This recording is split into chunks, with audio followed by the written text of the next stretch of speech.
kabayan kanina sabi sa akin, Wala kaming bus.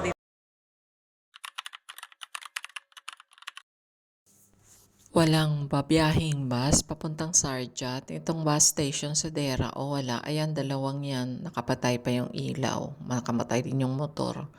Ang dami na namin dito nag-aabang. Umulan kasi ng malakas. Nakahanap kami ng masakyan na private car. Nangyayari yung ganito kapag umuulan eh. Pagtapos ng baha, ayan, traffic, stranded. Kung saan saan na umikot yung sasakyan para lang makaiwas sa traffic. Pero balik at balik pa rin kami sa traffic at saka tubig. Ayan, o nagsimula na yung tubig. Hindi naman siya gaanong mataas pero nakakabagal ng pagtakbo ng traffic. Ayan, malapit na kami sa Sarja. Diyan na kami sa Bukanan. Tapos hinihigop na rin yung mga tubig. O, ayan na yung mga tangke na naghihigop ng tubig baha. Pero mas malalim dito o hanggang papasok na yan o malapit na yan dyan sa Subway 1.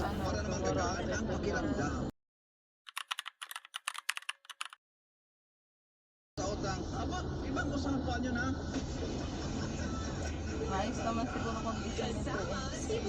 Hindi naman siguro. Ito na yung Subway to eh. Sus, puno.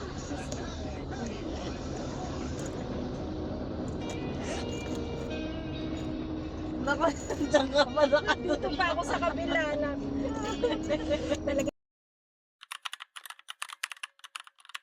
Talaga makaiwas ako.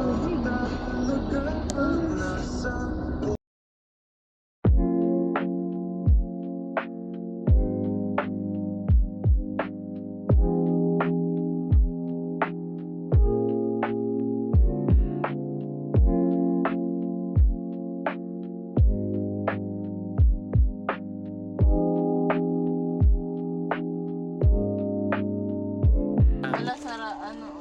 Wala, lumalim pa naman tubig dito. Mas malalim ang tubig dyan sa ano. Diyan ako sa ano? Sa Subway. Mas Swimming. malalim dyan, swimming yan. Sure.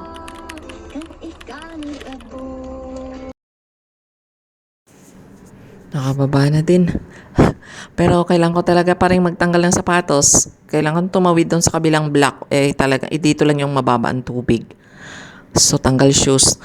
Ayan lang yan. Malapit na ako sa harapan ng building namin. Sa harap na ako ng building. Tingnan nyo, may ginawa.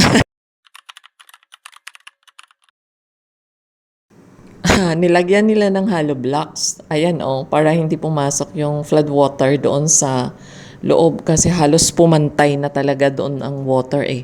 Ay, nako, baka madulas madulas ang kainamang babaeng aray, gabi na hinalaboy pa, di pa nakakauwi.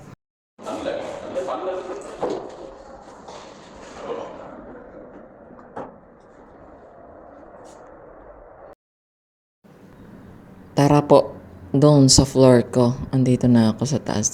Tulog na yata lahat ng tao. Abutin na lang may ilaw pa at maliwanag. Dito na yung room ko. Hindi ko lang alam kung may gising pa din. Pero bawal magpakita ng face.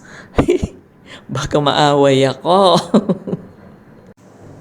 Pasok na tayo. Dito sa main ng flat.